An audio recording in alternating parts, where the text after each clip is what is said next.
Mesdames, Messieurs, chers compatriotes, nous voici au terme d'une année 2021 qui fut particulièrement difficile dans le prolongement des précédentes. Sur le plan sanitaire, comme pratiquement tous les pays dans le monde, depuis 2 ans déjà, le Cameroun a souffert et souffre encore sévèrement de la pandémie du Covid-19. Une communication officielle brumeuse nous prive des données précises sur l'évolution de la situation dans notre pays. Il est néanmoins constant que cette épidémie est une réalité qui, en plus de causer des morts, impacte sérieusement l'activité économique nationale. C'est pourquoi je vous invite au strict respect des mesures barrières et toutes autres mesures efficaces préconisées tant au niveau national qu'international. Pour l'instant, c'est la seule solution pour se protéger et préserver les autres contre ce virus dont rien ne permet de croire qu'il va disparaître d'ici peu. Comme à l'accoutumée dans notre pays, la pandémie du Covid-19 a été transformée en opportunité de détournement à grande échelle des biens et des deniers publics par ceux qui ont la charge de les gérer pour préserver la vie des populations. La Chambre des comptes de la Cour suprême a rendu public un rapport accablant à ce sujet. Nous exigeons que des suites judiciaires soient données à ce énième scandale financier sous le régime actuel. Par ailleurs, outre les fonds alloués par les bailleurs de fonds internationaux, d'importantes sommes puisées dans le budget de l'État ou tirées des dons des sociétés et des personnes physiques ont elles aussi été englouties dans la lutte contre cette pandémie dans notre pays. Nous exigeons également un audit de toutes ces ressources collectées au niveau national et dont la mauvaise gestion a mis à nu la gloutonnerie de ceux qui ont la responsabilité des affaires du pays aujourd'hui. Ils ont vainement tenté de masquer leur rapine à travers une campagne éhontée de calomnie et de manipulation de l'opinion au sujet d'un détournement imaginaire qu'auraient opéré des responsables du mouvement pour la renaissance du Cameroun dans le cadre de la gestion de l'opération humanitaire Survie Cameroun Survival Initiative, SCSI. Au contraire de la gestion gouvernementale des fonds destinés à la lutte contre le Covid-19, la collecte des dons dans le cadre de SCSI a été d'une transparence exemplaire, comme l'ont montré les audits internationaux indépendants diligentés par mes soins et jamais remis en cause techniquement et scientifiquement.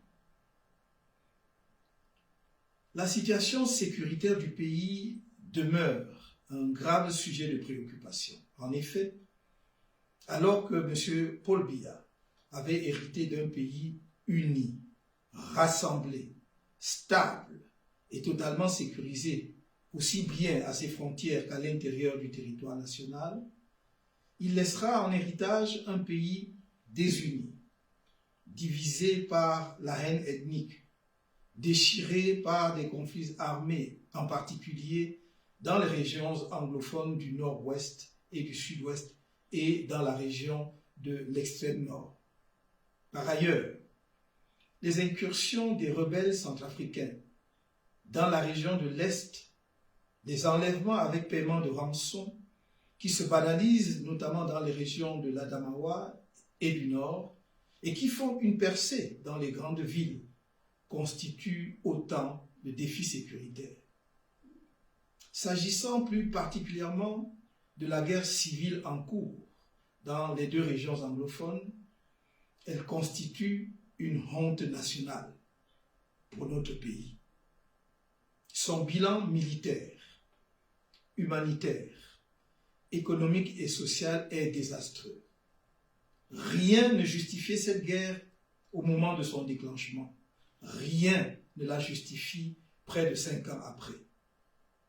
L'autisme du pouvoir en place, face à toutes les propositions visant à régler politiquement ce conflit fratricide, tire sans doute avantage de l'incroyable indifférence de la communauté internationale et des pays considérés comme amis du Cameroun pour écraser en toute impunité les populations anglophones de notre pays. Alors, les Camerounais s'interrogent. À quoi servent les organisations internationales telles que la Communauté économique des États de l'Afrique centrale, l'Union africaine, l'Organisation des Nations unies et notamment son Conseil de sécurité, si elles ne peuvent pas, comme au Soudan, en Éthiopie ou ailleurs, agir pour le retour de la paix dans le respect de notre souveraineté et de la diversité culturelle qui fait la richesse du Cameroun. Nos propositions de solutions et la méthode pour y parvenir sont connues, et ce depuis plusieurs années. Je ne les répéterai donc pas ici. Une chose est certaine, la solution durable à ce conflit n'est pas militaire, mais politique. Elle passe par un dialogue inclusif et sincère dont nous avons exposé à plusieurs reprises les conditions du succès. Dans le sillage de l'économie mondiale, l'économie camerounaise, au cours de l'année 2021, a été impactée, comme en 2020, mais avec des effets directs moindres, par la persistance de la pandémie du Covid-19. Sur le plan macroéconomique, le Cameroun s'est caractérisé par un fort endettement de nature singulièrement toxique qui bouche ses horizons sur divers aspects. En effet, notre pays est à ce jour le pays de la zone franc le plus endetté auprès de la Chine, avec 6 milliards 202 millions de dollars des États-Unis de dette en avril 2021, d'après la Banque mondiale. Il tient le 6e rang des pays africains endettés vis-à-vis du même géant asiatique au niveau continental. De même, le Cameroun est le premier pays francophone le plus endetté auprès de la France, avec une dette qui s'élevait à 945 milliards de francs CFA en décembre 2020 et occupe le 2e rang parmi les pays africains endettés auprès de ce pays. La dette publique du Cameroun est estimée en fin 2021 à environ 43% de son produit intérieur brut. D'aucuns estiment que ce niveau d'endettement donne à notre pays une marge confortable pour continuer d'accroître sa dette. Force est de constater que dans la réalité, le Cameroun éprouve des difficultés importantes à mobiliser des financements auprès d'investisseurs étrangers, traduisant ainsi le caractère toxique de cette dette. La dernière levée des fonds sur le marché des eurobonds a ainsi nécessité un accompagnement et une garantie du Fonds monétaire international. Il résulte de cette situation un arrêt quasi systématique des grands chantiers infrastructurels engagés par notre pays. L'autoroute Yaoundé-Douala de 196 km, commencée depuis 2014 et qui est donc à la 7e année de sa réalisation, est à l'arrêt après son 60e kilomètre, dont à peine 40 km seraient praticables. L'autoroute Kribi-Idéa, la route Kribi évoluera par Akom 2, la Ring Road dans le nord-ouest, engagée depuis 1988 et portant sur 365 km, dont seulement 60 km et demi étaient achevés en fin 2020. Les 14 péages sur des pistes bitumées, le barrage de Bini Warak, bloqué pour une question d'assurance du chantier, les infrastructures sportives, telles que le complexe sportif d'Olembe, passé miraculeusement de complexe à un simple stade, dont l'achèvement annoncé depuis fin 2018 n'est pas complet en cette veille de la CAN de 2022. C'est le lieu de relever que faute d'avoir achevé le championnat de football de première division en 2021, l'équipe championne du Cameroun a été désignée cette année, non sur la base des résultats des matchs joués dans les stades, mais par une décision de l'autorité sportive, en l'occurrence la FECAFOOT. Il serait trop long de dresser ici la liste de tous les projets fantômes miroités par le régime et qui n'ont jamais connu un début d'exécution. Juste quelques illustrations. Le chemin de fer de Balam au port de Kribi, les tramways de Douala et de Yaoundé, le complexe industrialo-portuaire de Kribi, y compris sa ville nouvelle, le complexe hôtelier de 6 étoiles, du lac à Yaoundé, le réseau ferré national, les 500 ponts métalliques, etc. Sur le plan de la gouvernance, l'économie camerounaise a continué d'être marquée par plusieurs scandales financiers, dont celui dit du Covid Gate, ceux de la CAN, celui des fonds généreux de la ligne 94 du budget de l'État géré par le ministre de l'économie, distribués en dépit du bon sens à des particuliers pour leurs activités privées, et j'en passe. Cette accentuation de la détérioration de la morale publique affecte gravement les couches les plus vulnérables, les plus démunies et les plus défavorisées de nos populations, en les privant des moyens de supporter une inflation galopante qui vide le panier de la ménagère et aggrave le phénomène de la vie chère. L'État exacerbe cette situation en fixant à des niveaux records le prix de certains services publics tels que l'établissement du passeport. Hormis quelques communiqués sans effet du ministre du Commerce et des ventes promotionnelles symboliques, aucune mesure sérieuse n'est prise par le gouvernement pour juguler cet état de choses qui entraînera à coup sûr, dès l'année 2020, une accentuation de la grande pauvreté au Cameroun avec un risque de tension sociale. Bien plus encore, la loi des finances de l'année 2022, qui vient d'être adoptée par le Parlement, ouvre la voie au renforcement des inégalités sociales par une politique fiscale qui participe d'une volonté de spoliation des couches de population les plus défavorisées. Alors que les transferts de fonds par téléphonie mobile ont été conçus comme un instrument d'inclusion financière des populations pauvres, le gouvernement camerounais vient d'en faire une source de son propre financement en infligeant à ces populations démunies une sorte de double peine sous forme de double ponction, tant sur les dépôts que sur les retraits des fonds transférés.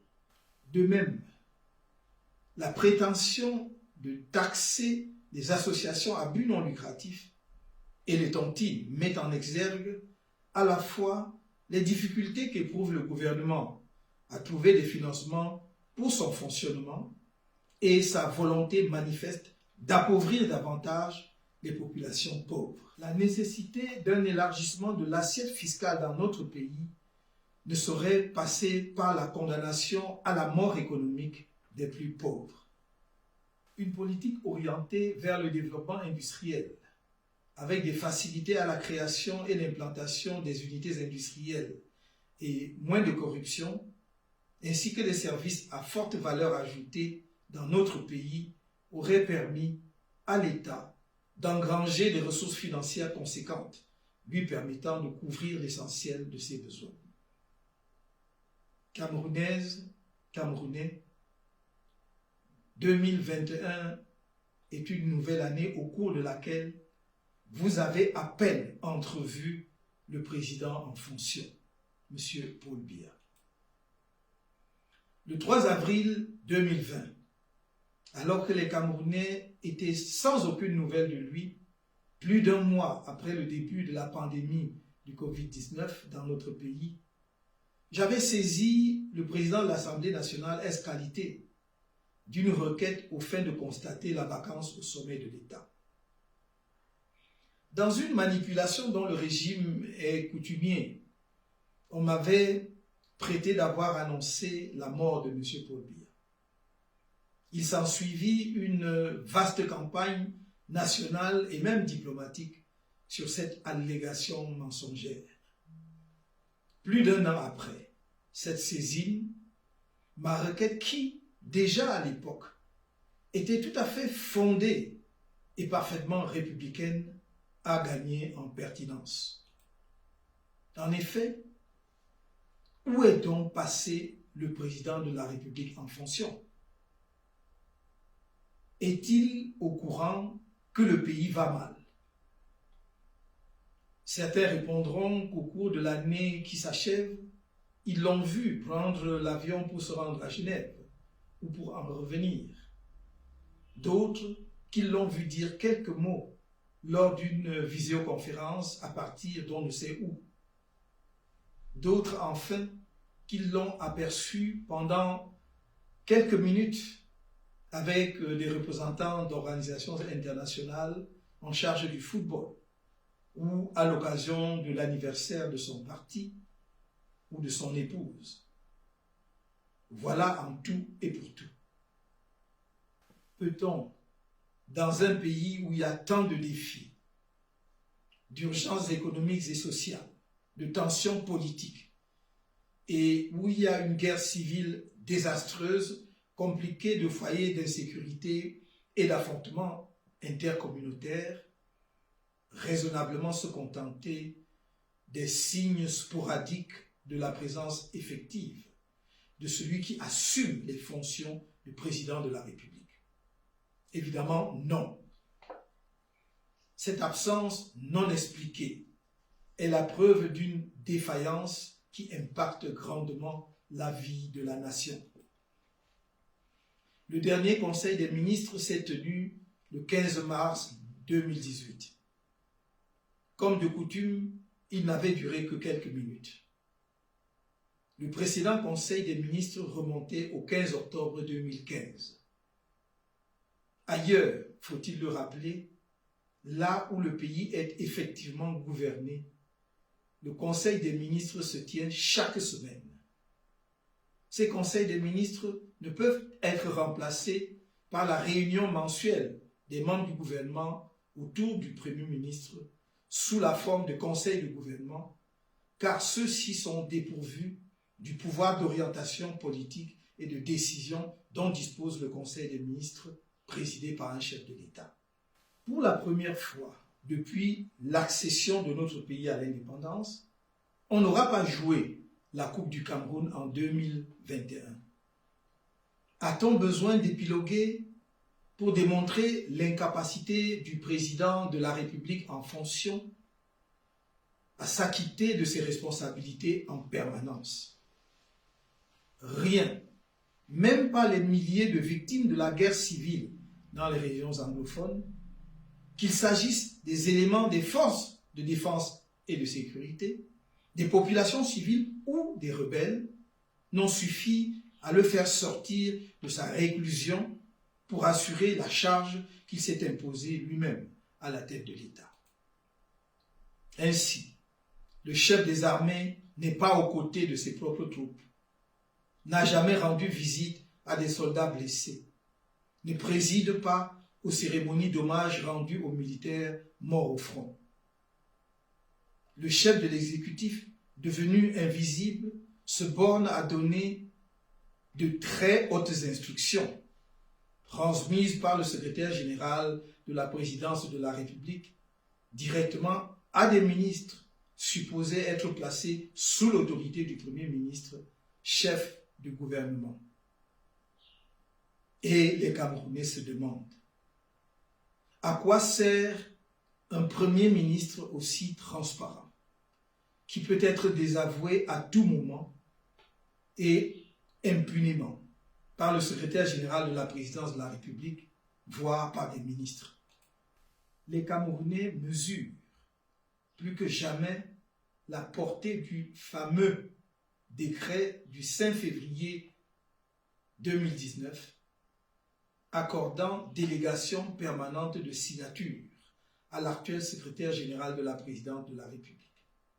Depuis lors, le Cameroun se gère, tant bien que mal, par procuration, et dans une guerre sourde entre clans et fractions hostiles, gagnée par la guerre interne de succession.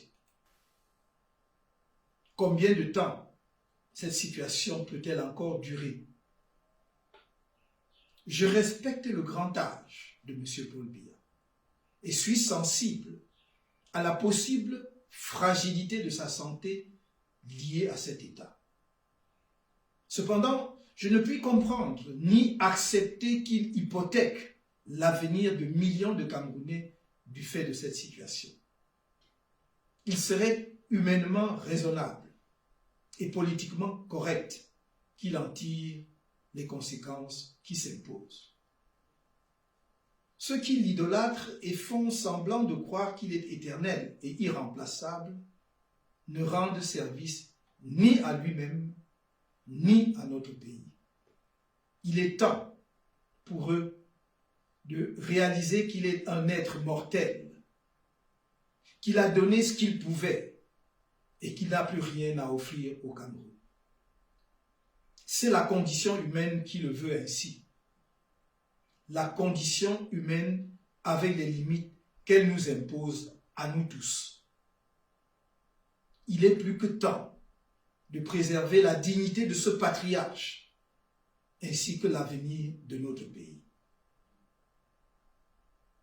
Mesdames, Messieurs, chers compatriotes, depuis le 22 septembre 2020, des centaines de Camerounais ont été jetés en prison pour avoir voulu exercer leur liberté d'expression dans le strict respect des lois de la République et des engagements internationaux de notre pays. Ces femmes et hommes, jeunes et moins jeunes, ont été arrêtés arbitrairement et emprisonnés illégalement. Des traitements inhumains, cruels et dégradants leur ont été infligés par des hommes et femmes agissant prétendument au nom de la République, mais qui opèrent en réalité comme des miliciens à la solde d'un régime. Nos valeureux compatriotes, torturés et martyrisés, ont eu pour seul tort d'avoir osé s'exprimer. Après toutes les interpellations écrites restées vaines, par des marches pacifiques. Ces marches dûment déclarées et jamais interdites au regard de la loi du 19 décembre 1990 fixant le régime des réunions et des manifestations publiques étaient précédées de la publication d'un guide du marcheur pacifique que j'avais rendu public bien avant le jour prévu pour la manifestation. Leur crime est d'avoir revendiqué la fin de la guerre civile dans les régions anglophones du pays et l'organisation d'un vrai dialogue national inclusif où on traiterait de tous les sujets importants, y compris celui relatif à la forme de l'État. D'avoir demandé une réforme consensuelle du système électoral afin de conjurer les conflits post-électoraux. D'avoir demandé l'audit de la gestion calamiteuse des fonds publics importants alloués à la CAN 2019 qui a glissé jusqu'en 2022. Face à cette injustice, l'institution judiciaire et les magistrats ont choisi lâchement le camp des bourreaux. Les personnes arrêtées sont toutes des civils. Elles ont pourtant été attraites devant les tribunaux militaires en totale violation de nos lois et des engagements internationaux de notre pays, est condamné à de lourdes peines allant jusqu'à 7 ans d'emprisonnement ferme, aggravé de peines d'amende tout aussi lourdes. Ainsi, la haine d'État veut frapper les militants et sympathisants du MRC dans leur chair et leur morale, et le MRC ainsi que la résistance nationale au porte-monnaie. Rien n'y fera. La résistance nationale continue et se poursuivra jusqu'à la victoire. Dans les dossiers de nos martyrs politiques, aucun droit de la défense n'a été respecté. C'est d'ailleurs pour protester contre ces multiples irrégularités et injustices assumées que leurs avocats ont déposé leur robe et qu'eux-mêmes ont décidé de ne plus comparaître devant des juges politiciens, uniquement soucieux de défendre leur parti politique, le RDPC. Ainsi, nos détenus politiques sont devenus de fait d'authentiques otages du régime. Depuis, comme pour envoyer un message de terreur à tous ceux qui seraient tentés de revendiquer leurs droits ou d'exiger la reddition des comptes à ceux qui sont en charge des affaires publiques, des magistrats aux ordres et de surcroît haineux ont prononcé des condamnations de vengeance. C'est du terrorisme d'État. Ainsi, les femmes et les hommes en charge de dire le droit se sont mués en petites mains criminelles de la dictature qui écrase le peuple camerounais. Ce peuple s'en souviendra un jour. Aux femmes et hommes qui, malgré la torture, les humiliations diverses et les manœuvres de retournement du régime n'ont pas trahi la cause, je tiens à leur dire mon admiration pour leur patriotisme et leur dignité dans l'épreuve. Ils sont un modèle de courage et d'abnégation. Ils devraient inspirer la jeunesse. Tant que je vivrai, je me battrai pour qu'un jour, la patrie leur soit reconnaissante. Malgré cette barbarie policière et judiciaire, je vous demande de ne pas baisser les bras face à une dictature folle.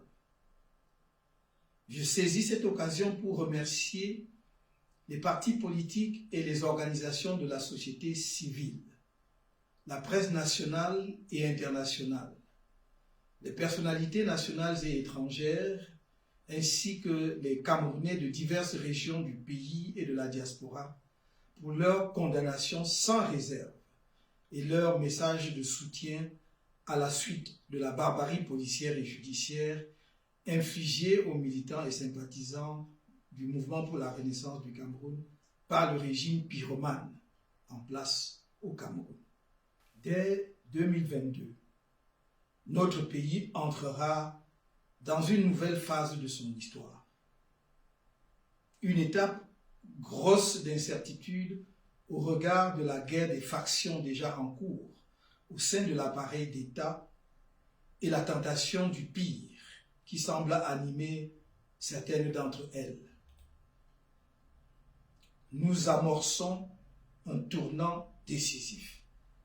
Je lance un appel patriotique aux partis politiques qui se réclament de l'opposition, aux intellectuels, universitaires, acteurs du secteur privé et de la société civile, autorités traditionnelles et religieuses, hommes et femmes de culture, étudiants et autres jeunes, mototaxis, vendeurs à la sauvette, à la diaspora et plus largement au peuple du changement sans distinction, afin que nous dépassions nos divergences et qu'ensemble, nous œuvrions pour la libération de notre peuple de la dictature qui le détruit.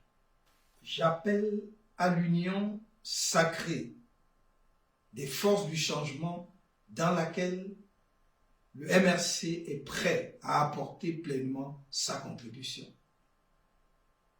Nos compatriotes militants et sympathisants du parti au pouvoir ou de ses partis alliés, qui pensent qu'il est temps de construire ensemble notre pays dans la fraternité et avec patriotisme, ont toute leur place dans cette union sacrée. Pour ma part, je redis en toute simplicité toute ma disposition à travailler avec tous ceux et celles qui veulent donner une chance à notre peuple de retrouver sa dignité et de permettre à notre pays de retrouver son rang en Afrique et dans le monde. Dans cette perspective, nous avons le regard tourné vers les échéances à venir. Notre option fondamentale du changement dans la paix et par les urnes demeure notre boussole. Nous y travaillons avec le même sérieux et la même détermination que depuis la création du MRC, en remobilisant et en réorganisant notre parti et en rappelant notre ferme opposition à toute forme de transmission dynastique du pouvoir de gré à gré. Car seul le peuple camerounais souverain doit choisir librement ses dirigeants à travers des élections démocratiques, honnêtes, transparentes, garanties par des règles électorales qui ne soient pas au service des fraudes électorales. Mesdames, Messieurs, chers compatriotes, au moment où s'achève cette très difficile année 2021, au nom du MRC et en mon nom propre, j'adresse aux otages politiques du régime, ainsi qu'à leurs courageuses familles, mon message de solidarité, d'encouragement et d'admiration pour leur sacrifice à l'autel de la liberté et de la dignité de notre peuple. J'entends leurs bourreaux, qui sont aussi ceux du peuple camerounais tout entier, se gausser de notre échec à relever le défi qu'ils nous ont lancé à travers le martyre de ces compatriotes qu'ils détruisent avec jubilation. Il me suffit de leur rappeler ce que disaient les Grecs anciens. Les dieux rendent fous ceux qu'ils veulent perdre. Il y a quelque temps déjà, faisant suite à une résolution du directoire du MRC, une campagne pour la libération des prisonniers politiques a été lancée.